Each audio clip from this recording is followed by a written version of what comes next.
প্রিয় পরীক্ষার্থীরা, আজকে থাকছে তোমাদের উচ্চ মাধ্যমিক ইতিহাসের, আর ইতিহাসের এবিটিএ টেস্ট পেপারের সম্পূর্ণ সলভ।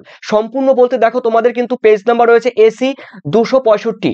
এই 265 পেজের সম্পূর্ণ তোমরা এমসিকিউ এসিকিউ উত্তর সহ তোমরা দেখে নাও। আর তোমরা জানো তোমাদের টাইপ করে তোমাদের সম্মুখে আমি প্রত্যেক দিন আমি কিন্তু প্রেজেন্টেশন করি, তো সেই প্রেজেন্টেশন তোমরা অবশ্যই দেখবে, শুনবে, দেখবে তোমাদের কিন্তু অলরেডি 90% তোমাদের মুখস্থ হয়ে যাবে। তো চলো আমার সঙ্গে সঙ্গে তোমরাও কোন কোন কোন কোশ্চেনগুলো আনসার দিতে পারো কিংবা দিতে পারবে না সেগুলো কিন্তু আমাকে কমেন্ট সেকশনে জানিয়ে দিও। তো অবশ্যই চলো দেখে নিচ্ছি তোমাদের দেখো ইতিহাস উচ্চ মাধ্যমিক, আর এই ইতিহাসের উচ্চ মাধ্যমিকে থাকছে তোমাদের এবিটিএ টেস্ট পেপারে দেখো 265 পেজের সম্পূর্ণ থাকছে তোমাদের এমসিকিউ এবং এসিকিউ। চলো দেখে নিচ্ছি। দেখো 265, এই 265 পেজের মধ্যে তোমাদের প্রথমেই বলে দিচ্ছি, দেখো যা এগুলো এই যে মানে তোমাদের এই প্রত্যেকটি কোশ্চেন আমি আনসার দাগিয়ে দিয়েছি, এবং আনসার দাগানোর অনেক কারণ আছে, অবশ্যই যারা পিডিএফ নেবে তাদের ক্ষেত্রেই আমি বলবো। তো দেখো চলো দেখে নেওয়া যাক। প্রথম কোশ্চেন রয়েছে, দেখো বাংলার প্রথম স্বাধীন নবাব কে ছিলেন? উত্তর কিন্তু হবে Murshid Quli Khan. Option A is the correct answer. এরপরে রয়েছে দেখো তোমাদের সেকেন্ড কোশ্চেন রয়েছে, বৈজ্ঞানিক ইতিহাস চর্চার জনক কাকে বলা হয়? দেখো থুকডিডিসকে বা থুকুডিডিসকে বা থুকডিডিসকে। অপশন কিন্তু দেখো তোমাদের এ ইজ দ্য কারেক্ট আনসার। এরপরে রয়েছে দেখো তোমাদের থার্ড নাম্বার কোশ্চেন, ভারতের মেকিয়াভেলি নামে পরিচিত তিনি হলেন কে? উত্তর কিন্তু হবে নানা ফড়নবিশ। অপশন কিন্তু দেখো তোমাদের B is the correct answer. এরপরে দেখে নিচ্ছি তোমাদের চারে বলা হয়েছে তিন আইন পাশ হয়েছিল দেখো কত সালে? 1872 সালে। B is the correct answer. এরপরে রয়েছে দেখো তোমাদের পাঁচে বলা হয়েছে পঞ্চাশের দেখো মন্বন্তরের সময় বাংলার বড়লাট কে ছিলেন? উত্তর কিন্তু হবে দেখো Lord Wavell. Option B is the correct answer, Lord Wavell. এরপরে রয়েছে দেখো তোমাদের স্তম্ভ মেলাতে হবে, টিপু সুলতান। দেখো সন্ধি হয়েছিল, দেখো শ্রীরঙ্গপত্তনের সন্ধি হয়েছিল। রঞ্জিত সিং এর দেখো অমৃতসরের সন্ধি হয়েছিল তোমরা জানো। দেখো মীর কাসিম হবে, দেখো মীর কাসিম তোমাদের বক্সারের যুদ্ধ। তারপরে লর্ড ডালহৌসি হয়েছিল দেখো সিলিওয়ানওয়ালার যুদ্ধ। ডি, দেখো অপশন এখানে কিন্তু ডি হবে, ঠিক আছে, তার মানে লর্ড ডালহৌসি ডি। এরপরে উত্তর কিন্তু দেখে নাও, উত্তর কিন্তু হবে তোমাদের উত্তর হবে B is the correct answer. তার মানে টিপু সুলতান রয়েছে, শ্রীরঙ্গপত্তনমের সন্ধি, তারপর রয়েছে দেখো একের বি, দুইয়ের রয়েছে এ। উত্তর কিন্তু হবে তোমাদের অপশন কিন্তু হবে তোমাদের ডি, ঠিক আছে। তো অপশন বোঝা গেল, তার মানে উত্তর কিন্তু হবে D is the correct answer. এরপর আমরা দেখে নিচ্ছি তোমাদের পরের কোশ্চেন রয়েছে 7, ফোর্ট উইলিয়াম কলেজ প্রতিষ্ঠিত হয় কত সালে? 1800 খ্রিস্টাব্দে, অর্থাৎ C is the correct answer. এরপরে রয়েছে দেখো তোমাদের 8, ক্রিপস প্রস্তাবকে সমর্থন জানিয়েছিলেন কোন দল? উত্তর কিন্তু হবে দেখো B is the correct answer, মানে রেডিক্যাল ডেমোক্রেটিক পার্টি। অপশন কিন্তু B is the correct answer. এরপরে রয়েছে তোমাদের 9, মাথার উপরে ফলো করো আমার। দেখো ওয়ার্ডস চুক্তি সংস্থার সদস্য ছিলেন না এমন একটি দেশের নাম কি? উত্তর কিন্তু হবে ছিলেন না কিন্তু রয়েছে দেখো চীন, বাকি দেশগুলো কিন্তু ছিল। আর ওয়ার্ডস চুক্তির দেখো মেইন সদস্য কিন্তু একদম রাশিয়া, ইউএসএসআর, সোভিয়েত রাশিয়া। আর এখানে ছিল না এখানে না বলেছে, তার মানে উত্তর কিন্তু হবে চীন, বাকি দেশগুলো কিন্তু ছিল। অবশ্যই আলবেনিয়াও কিন্তু ছিল, হাঙ্গেরিও ছিল। এরপরে রয়েছে তোমাদের 10, বেষ্টনী নীতির প্রবক্তাকে? উত্তর কিন্তু হবে দেখো কেন্নান। অপশন কিন্তু D is the correct answer, এই যে কেন্নান। এরপরে রয়েছে দেখো তোমাদের 9, দেখো প্ল্যান্ট চুক্তি কবে স্বাক্ষরিত হয়? দেখো 1903 খ্রিস্টাব্দে, B is the correct answer. এরপরে দেখে নিচ্ছি তোমাদের রয়েছে 12, শুদ্ধি আন্দোলনের প্রবর্তন করেন কে? দেখো প্রবর্তক হলেন Dayanand Saraswati. Option A is the correct answer. এরপরে রয়েছে দেখো তোমাদের রয়েছে 13তে রয়েছে দেখো poverty and British rule in India. দেখো রচনা করেন কে? উত্তর কিন্তু হবে দাদাভাই নৌরোজি। অপশন কিন্তু C is the correct answer. এরপরে দেখে নিচ্ছি তোমাদের রামমোহন রায়কে রাজা উপাধি কে দিয়েছে? দেখো বাহাদুর শাহ। দেখো দ্বিতীয় আকবর, সম্রাট, মুঘল সম্রাট দ্বিতীয় আকবর এই রামমোহন রায়কে কিন্তু রাজা উপাধি দিয়েছিলেন। উত্তর কি হবে? মুঘল সম্রাট দ্বিতীয় আকবর। ওকে, এরপরে দেখেছি তোমাদের 20তে বলা হয়েছে গুজরাটের খেরা জেলার দরিদ্র কৃষক কি নামে পরিচিত ছিল? উত্তর কিন্তু হবে কুনকি। অপশন কিন্তু B is the correct answer. এরপরে আবার আরেকটি স্তম্ভ মেলাতে হবে, দেখো হো চিমিন কি? দেখো একজন ভিয়েতনামের রাজনৈতিকবিদ এবং গুরুত্বপূর্ণ ব্যক্তি, তোমরা জানো হো চি মিন। তো এরপরে রয়েছে দেখো চৌ এন লাই, চুয়েনলাই কে দেখো চীন। উত্তর কিন্তু হবে সুকর্ণ, তোমরা জানো সুকর্ণ হবে ইন্দোনেশিয়ার। আর এরপরে আছে জেনারেল তোজো। তোজো তোমরা জানো জানো জাপানের প্রধান মন্ত্রী ছিল। তার মানে বোঝা গেল উত্তর কি হবে। উত্তর দেখে নিচ্ছি, উত্তর কিন্তু হবে তোমাদের হ্যাঁ উত্তর কিন্তু হবে তোমাদের D is the correct answer. ঠিক আছে, D is the correct answer. এরপরে দেখে নিচ্ছি তোমাদের রয়েছে রয়েছে 17। দেখো রাউতারি বন্দোবস্ত প্রবর্তিত হয়েছিল কোথায়? দক্ষিণ ভারতে, অপশন বি। এরপরে রয়েছে তোমাদের 18 লখনৌ চুক্তি কবে স্বাক্ষরিত হয়েছিল? দেখো 1916 খ্রিস্টাব্দে। তারপরে দেখে নিচ্ছি তোমাদের 19 দেখো বারদৌলি সত্যাগ্রহ নেতৃত্ব কে দিয়েছিলেন? উত্তর কিন্তু হবে Sardar Vallabhbhai Patel, C is the correct answer. এরপরে এসে 20 কঙ্গো। দেখো কঙ্গো যে দেশটি উপনিবেশ ছিল সেটি কি? বেলজিয়াম। উত্তর কিন্তু উপনিবেশ ছিল কাদের? বেলজিয়াম, বেলজিয়াম দেশের। এরপরে রয়েছে দেখো তোমাদের 21 বলা হয়েছে ভারতবর্ষের যার উদ্যোগে পরিকল্পনা কমিশন গঠিত হয় তার নাম হলো জওহরলাল নেহেরু। ঠিক আছে, এখন কিন্তু আর পরিকল্পনা বা পঞ্চবার্ষিক পরিকল্পনা কিন্তু নেই, এটি কিন্তু 2015 সালে ঢিসমিস হয়েছে, মানে এই পরিকল্পনা বাদ দিয়ে নীতি আয়োগ হয়েছে। নীতি নীতি আয়োগ কিন্তু হয়েছে 2015 সালের পর থেকে, পঞ্চবার্ষিক পরিকল্পনা এখন আর নেই। এরপরে রয়েছে দেখো তোমাদের 22 ভারতীয় নাগরিকদের বর্তমান মৌলিক অধিকার ভোগ করেন। দেখো কয়টি? 6টি, B is the correct answer. এরপরে রয়েছে তোমাদের রয়েছে 23 সার্কের প্রথম সম্মেলনের মোট দেশের সংখ্যা কয়টি ছিল? 7টি। শেষে কিন্তু তোমরা জানো এসছে আফগানিস্তান। আফগানিস্তান কিন্তু 2007 সালে কিন্তু আফগানিস্তান যুক্ত হয়েছে, অর্থাৎ বর্তমানে সার্কের সদস্য দেশ কিন্তু 8টি। ঠিক আছে, আর সার্কের প্রথম সম্মেলন অনুষ্ঠিত হয়েছিল বাংলাদেশের ঢাকায়, আর সার্কের হেডকোয়ার্টার নেপালের কাঠমান্ডুতে। এরপরে রয়েছে দেখো তোমাদের 24 ভারতের প্রথম নির্বাচন কমিশনার কে ছিলেন? Sukumar Sen. Option C is the correct answer, Sukumar Sen. এরপরে দেখো তোমাদের রয়েছে এসএ গুলো আমরা পরপর দেখে নিচ্ছি, টাইপ করে দেখো পৌরাণিক কাহিনী কি, চলো দেখে নেওয়া যাক। পৌরাণিক কাহিনী, দেখো তোমরা জানো তোমাদের 265 পেজ রয়েছে, আর এসএ গুলো বলে দিচ্ছি, চলো এসএ গুলো দেখো। পৌরাণিক কাহিনী কি?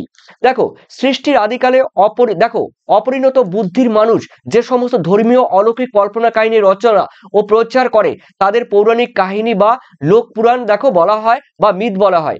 লোক পুরাণগুলি দেখো লোক সমাজের দ্বারা মৌখিকভাবে সুখ দেখো প্রাচীন অতীতি থেকে রচিত হয়েছে। ওকে, আর মিথ শব্দটি এসেছে কিন্তু গ্রিক শব্দ দেখো মুথাস থেকে। এরপরে দেখে নাও তোমাদের রয়েছে 2 ভারতবর্ষের সর্ববৃহৎ মিউজিয়ামের নাম কি? উত্তর কিন্তু হবে ভারতীয় জাদুঘর, যা পশ্চিমবঙ্গের কলকাতার কেন্দ্রস্থলে অবস্থিত। ঠিক আছে, এরপরে রয়েছে পুঁজিবাদ কাকে বলে?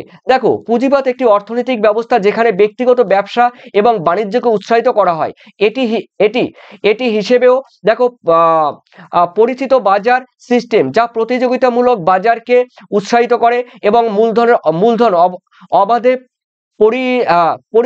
পরিচালিত বাজার, মালিকানা অধিকার এবং কম দুর্নীতি। ঠিক আছে, সেটি হলো পুঁজিবাদ। এরপরে রয়েছে দেখো তোমাদের রয়েছে অথবা দিয়ে, দেখো বুলের নির্দেশনামা কে কখন জারি করে? দেখো 1493 খ্রিস্টাব্দে পোপ ষষ্ঠ আলেকজান্ডার বুল বা নির্দেশনামা জারি করে 1493 খ্রিস্টাব্দে। তো দেখো প্রিয় শিক্ষার্থী, তোমরা যারা উচ্চ মাধ্যমিক দেবে এবং তোমরা 95 অ্যাবাভ 95+% তোমরা যারা পেতে চাইছো, পুরো 97 এর উপরে তোমরা কিন্তু সাজেশন পেয়ে যাবে উত্তর সহ। ইতিহাসে দেখো এমসিকিউ থাকছে, এসএকিউ থাকছে, ব্রড কোশ্চেন থাকছে, এবং যেগুলো খুবই গুরুত্বপূর্ণ সেগুলো ভিভিআই থাকে। তোমরা জানো তোমাদের ইতিহাসে সীমিত কয়েকটি কোশ্চেন পড়তে হয়, আর সেই সঙ্গে ট্রিপল স্টার মানে খুবই গুরুত্বপূর্ণ এই কোশ্চেনগুলো, আর ডবল স্টার যেগুলো রয়েছে সেগুলো কম গুরুত্বপূর্ণ। এরকম তোমরা সাজেশনে পুরো পিডিএফ পেয়ে যাবে, আর সেই সঙ্গে তোমরা এবিটি এর টেস্ট পেপারের সম্পূর্ণ সলভ পেয়ে যাবে, উত্তর সহ এমসিকিউ পাবে আর এসিকিউ পাবে। আর দেখো তোমরা কিন্তু হোয়াটসঅ্যাপে অবশ্যই যোগাযোগ করবে 7890404016। যারা তোমরা এই পিডিএফ নেবে অবশ্যই তোমরা কিন্তু কমেন্ট সেকশনে কমেন্ট করে জানাবে। আর এই পিডিএফ নিতে গেলে তোমাদের কিন্তু 135 কিন্তু তোমাদের পেমেন্ট করতে হবে। যারা পিডিএফ নেবে তোমরাই কিন্তু সাজেশন উত্তর পাবে, এবিটি টেস্ট পেপার সলভ দুটো পিডিএফ পেয়ে যাবে। তো লাস্ট মুহূর্তে তোমাদের পরীক্ষার ক্ষেত্রে, একদম লাস্ট মোমেন্টে তোমাদের পরীক্ষার হাতে কয়েকদিন বাকি আছে, অবশ্যই তোমরা কিন্তু যারা নেবে 135 তোমাদের পেমেন্ট করতে হবে, তবেই তোমরা হোয়াটসঅ্যাপে যোগাযোগ করবে। ঠিক আছে, তোমাদের বলেই দিলাম, আর নতুন করে হোয়াটসঅ্যাপে আর কিছু বলতে হবে না। ঠিক আছে, তো অবশ্যই তোমরা হোয়াটসঅ্যাপে কমেন্ট করো। এরপরে রয়েছে দেখো তোমাদের চতুর্থ নাম্বার সূর্যাস্ত আইন কি? দেখো তোমরা এটি জানো, গল্পের মাধ্যমে তোমরা শুনেছো, নির্দিষ্ট সময়ে রাজস্ব জমা দিতে ব্যর্থ হলে জমিদার তার জমিদারি হারাবেন বলে উল্লেখ করা হয়। চিরস্থায়ী বন্দোবস্তের এই এই তোমরা লিখতে পারো, বন্দোবস্তের এই রীতি সূর্যাস্ত আইন বা সানসেট ল নামে পরিচিত। ঠিক আছে প্রিয় শিক্ষা, তোমরা দেখতেই পাচ্ছ এরকম তোমাদের পিডিএফ এর ফ্রন্ট পেজ থাকবে।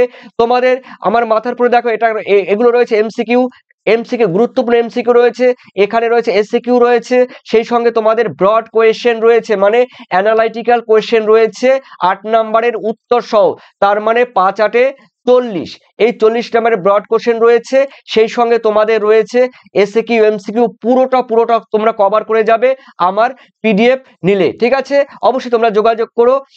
আর এরপরে রয়েছে দেখো তোমাদের পাঁচে বলা হয়েছে রামকৃষ্ণ মিশন কে কবে প্রতিষ্ঠা করে? দেখো 1897 সালে 1 মে রামকৃষ্ণ মিশন প্রতিষ্ঠিত হয়। দেখো স্বামী বিবেকানন্দ কিন্তু দ্বারা এটি হয়ে থাকে। ঠিক আছে, তো তোমরা জানো যে 1897 সালে রামকৃষ্ণ মিশন প্রতিষ্ঠিত হয়, আর এই প্রতিষ্ঠান করেন কিন্তু স্বামী বিবেকানন্দ। ওকে, স্বামী বিবেকানন্দ। আর এরপরে রয়েছে পরে রয়েছে তোমাদের অথবা দিয়ে 4 মে আন্দোলনের প্রধান স্লোগান কি ছিল? দেখো চীনে 1919 সালে তোমরা জানো জালিয়ানওয়ালাবাগের হত্যাকাণ্ড 1919 সালে হয়েছিল। তো চীনে 1919 সালের 4 মে সংগঠিত মে 4th আন্দোলনের প্রধান স্লোগান ছিল জাতীয় স্বাধীনতা, ব্যক্তির মুক্তি, সমাজ ও সংস্কৃতির পুনঃপ্রতিষ্ঠা। এটি 4 মে কিন্তু প্রধান স্লোগান ছিল। এরপরে রয়েছে দেখো 6, ভারতের মে দিবস কবে প্রথম পালিত করা হয়? দেখো ভারতের প্রথম মে দিবস পালন করা হয়েছিল 1 মে 1923 খ্রিস্টাব্দে তৎকালীন মাদ্রাজে। ঠিক আছে, বর্তমান নাম চেন্নাই। এরপরে রয়েছে দেখো তোমাদের সাথে বলা হয়েছে এশিয়াদের জন্য এশিয়া। ঠিক আছে, মাথা রাখবে কোটেশন এশিয়াদের জন্য এশিয়া, এই স্লোগানটি কবে কোথায় প্রচার করা হয়েছিল? দেখো দ্বিতীয় বিশ্বযুদ্ধের সময় এটা করা হয়েছিল। এশিয়াবাসীদের জন্য এশিয়া, এই স্লোগানের প্রচারের উদ্দেশ্য ছিল কিন্তু এশিয়ার সুসভ্য জাতিগণের ভাষা, সাহিত্য, ইতিহাস, সংস্কৃতি, ধর্ম প্রভৃতি সম্পর্কে যথাযথ জ্ঞান আহরণ করা। এরপরে রয়েছে দেখো ভিয়েতমিন কি? দেখো ভিয়েতমিন ছিল একটি কমিউনিস্ট গেরিলা বাহিনী যা 1941 সালে দ্বিতীয় বিশ্বযুদ্ধের সময় ভিয়েতনামের যৌথ জাপানি এবং ভিচি ফরাসি দখলের বিরুদ্ধে লড়াই করার জন্য এটি প্রতিষ্ঠিত হয়েছিল। বাকিটুকু তোমরা দেখে নিও। এরপরে রয়েছে দেখো এরপরে আটে কি রয়েছে? দেখো জায়োনিস্ট কাদের বল আন্দোলন কি? দেখো এই জায়োনিস্ট আন্দোলন এমন একটি আন্দোলন যে আন্দোলনটি তোমরা জানো, দেখো 19বিংশ শতাব্দীর শেষ দিকে, বোঝা গেল 19বিংশ শতাব্দীর শেষ দিকে প্যালেস্তাইনে স্বাধীন ইহুদি জাতি রাষ্ট্র প্রতিষ্ঠার দাবিতে এই আন্দোলন শুরু হয়, তাকে কিন্তু বলা হয় জায়োনিস্ট আন্দোলন। ওকে, এরপর দেখে নিচ্ছি পরের ওপেক। তোমরা জানো অয়েল, দেখো organisation of the petroleum exporting country. তো দেখে নিচ্ছি ওপেক হলো পেট্রোলিয়াম রপ্তানিকারক দেশগুলির সংগঠন। ঠিক আছে, organisation of the petroleum exporting countries, তো এটি একটি সরকারি সংস্থা। এরপরে রয়েছে তোমাদের অথবা যে রয়েছে দেখো কত খ্রিস্টাব্দে প্রজাতন্ত্রী চীন উত্থাপন ঘটে? দেখো 1949 সালে গণপ্রজাতন্ত্রী চীন প্রতিষ্ঠা হয়। এরপরে দেখে নাও তোমাদের রয়েছে কোন অঞ্চল বাংলার ডান্ডি নামে পরিচিত? দেখো কলকাতা থেকে দেখো চুঁচুড়ার 2 তীরবর্তী বাংলার ডান্ডি নামে পরিচিত ছিল। তোমরা জানো আমাদের কলকাতার মানে বলা যায় ত্রিবেণী থেকে একদম হাওড়া পর্যন্ত, ঠিক আছে, উলুবেড়িয়া পর্যন্ত। তো এই যে হাওড়া থেকে একদম ত্রিবেণী পর্যন্ত গঙ্গার দুপাশে কিন্তু প্রচুর পরিমাণে পাটকল গড়ে উঠেছিল হুগলি নদীর উভয় তীরে।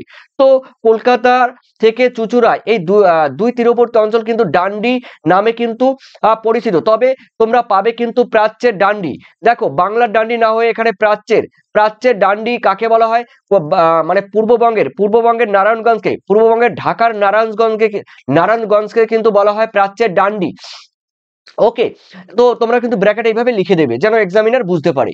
এরপরে চলো দেখে নেওয়া যাক রয়েছে তোমাদের অথবা দিয়ে কি রয়েছে। দেখো দ্য ইন্ডিয়ান মুসলমান গ্রন্থটির রচয়িতাকে?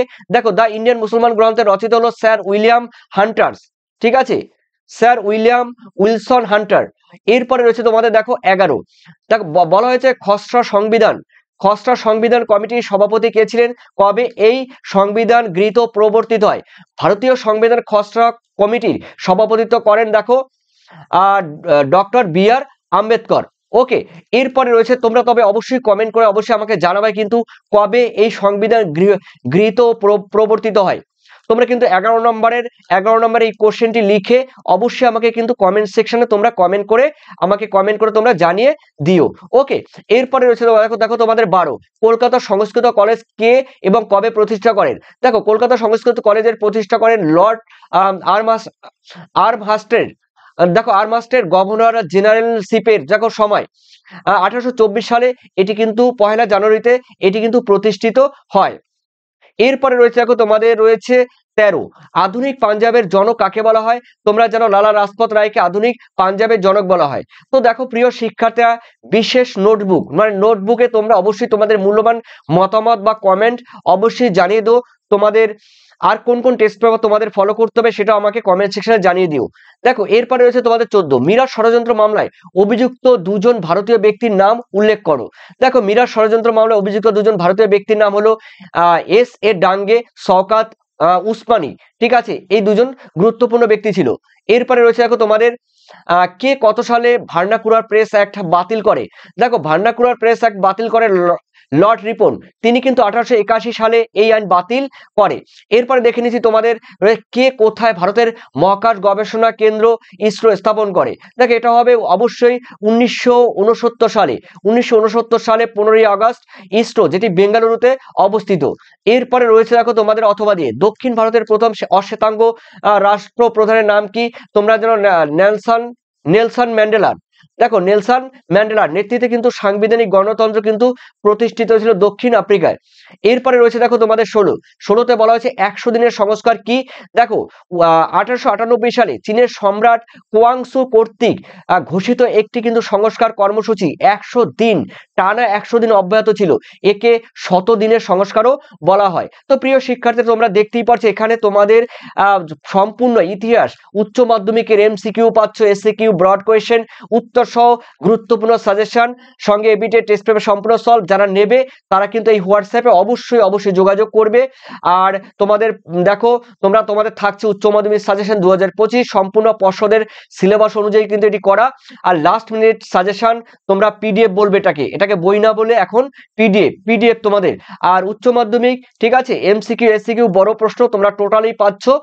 আর অবশ্যই তোমাদের মূল্যবান কমেন্ট সেকশনে অবশ্যই জানিয়ে দাও। ভালো থেকো, সুস্থ থেকো, পরবর্তী ভিডিওর জন্য তোমরা অপেক্ষা করো। আর তোমাদের সবাইকে ধন্যবাদ, থ্যাংক ইউ।